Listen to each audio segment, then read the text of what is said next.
यहाँ पे भव्य road show करने वाले हैं।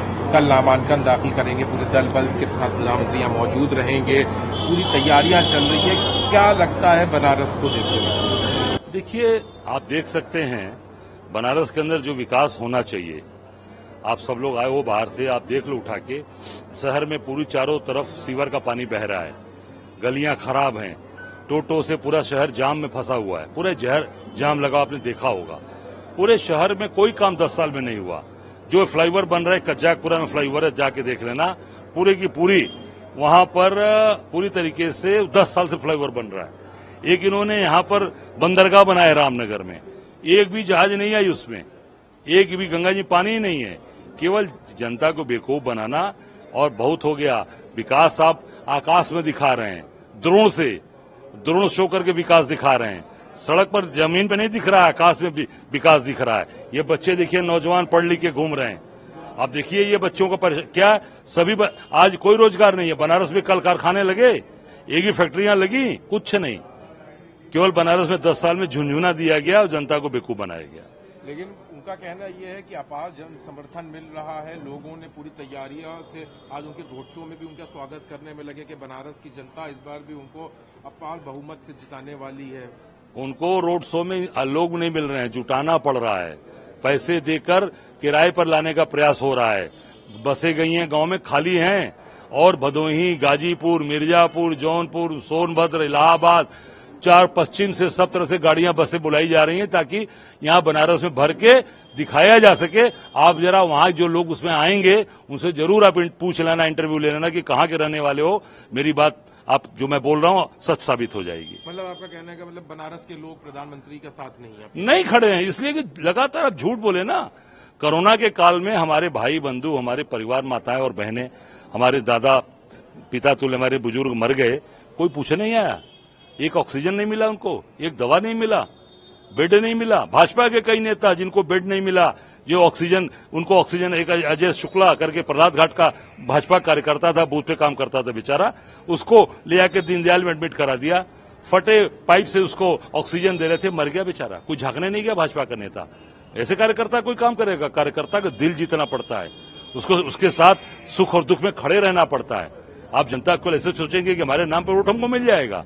कार्यकर्ता के साथ उस तरीके से पारिवारिक भाव होना चाहिए, एक भाई का भाव होना चाहिए, एक बाप का भाव होगा, तब वो खड़ा रहेगा आपके साथ। केवल दिखावटीपन से नहीं होगा। इनका कार्यकर्ता, बड़ा व्यक्ति, भाजपा का नेता, उसकी मां उसके गोद में मर गई बीएचयू में, अपनी मां को बेड नहीं दिलवा पाया। क्या नाम था? आनंद श्रीवास्तव। सोचिए, वो अपनी मां को बेड नहीं दिला पाया और वो बेचारी मां अपने बेटे के गोद में मर गई। वो भाजपा का बड़ा कार्यकर्ता, बड़ा आदमी। अब क्या, किस मुंह से जाएगा? परिवार के लोग किस मुंह से उसको कहेंगे कि तुम भाई भाजपा में काम करो, जब अपनी मां को नहीं बचा पाया वो? लेकिन आप ये जो बातें कह रहे हैं, उन्होंने बताया उनके साथ है, और इस बार भारतीय जनता पार्टी का कहना यह है कि 5 लाख 7 लाख मतों से प्रधानमंत्री विजय होने वाले हैं। गंगा जी का आशीर्वाद उनके साथ है, गंगा उनके साथ है, पूरा बनारस उनके साथ है। नहीं, गंगा मैया का आशीर्वाद तो सबके ऊपर है। माँ गंगा के तट पर बसी है काशी, बाबा विश्वनाथ की धरती है ये, बाबा विश्वनाथ की नगरी है। माँ गंगा का आशीर्वाद हम सबके ऊपर है। हम लोग झूठे माँ गंगा के पुत्र नहीं है, दिखावटी नहीं है। इसी माँ गंगा की गोद में पैदा हुए हैं और इसी माँ गंगा की गोद में समा जाना है। आप चले जाइए जरा गंगा जी में, एक बोट पर बैठ जाए नाव पर, और जरा गंगा जी में देखिए कितने नाले गिर रहे हैं। यही माँ गंगा का बेटा होने का आप देख सकते हैं कि तो आपको समझ आएगा कि माँ गंगा का बेटा लायक है या नालायक है, ये समझ में आ जाएगा। आप जरा कैमरा ऑन करके जरा नालों को देख लें।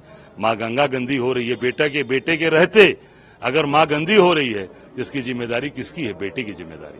तो क्या इस पर बनारस की जनता आज ही तय कर देगी। आज रोड शो हो रहा है ना, आप देख लीजिए जाके कैमरा ऑन करके, जनता आज ही तय कर देगी कि मोदी जी बैरंग यहां से वापस गुजरात चले जाएंगे। तो बनारस में क्या, यानी कि अजय राय जी का परचम लहराने वाला? अब ये वो परचम तो बाबा विश्वनाथ का है, बाबा विश्वनाथ का लहराएगा।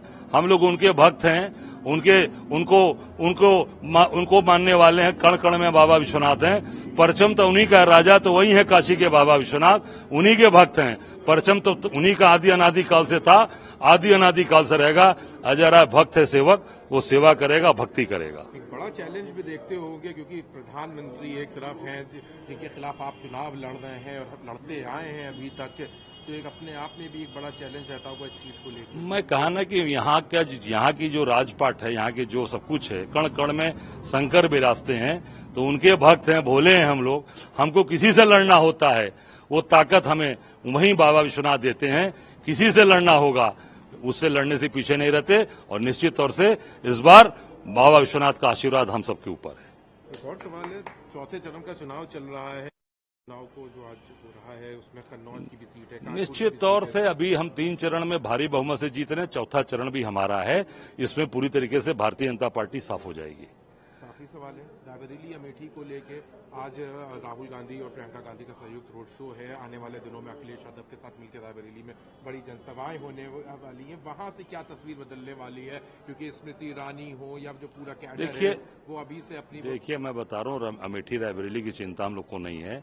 अब पूरे देश में अमेठी रायबरेली लड़ने से पूरे देश में एक संदेश गया कि हम लड़कर लेंगे और निश्चित हमारी सीट हम जीतेंगे। और रायबरेली अमेठी तो जीतेंगे ही बम्पर रोड से। पूरे देश में इंडिया गठबंधन जीतने जा रहा है और 4 जून को इंडिया गठबंधन की सरकार पूर्ण बहुमत से बनने जा रही है।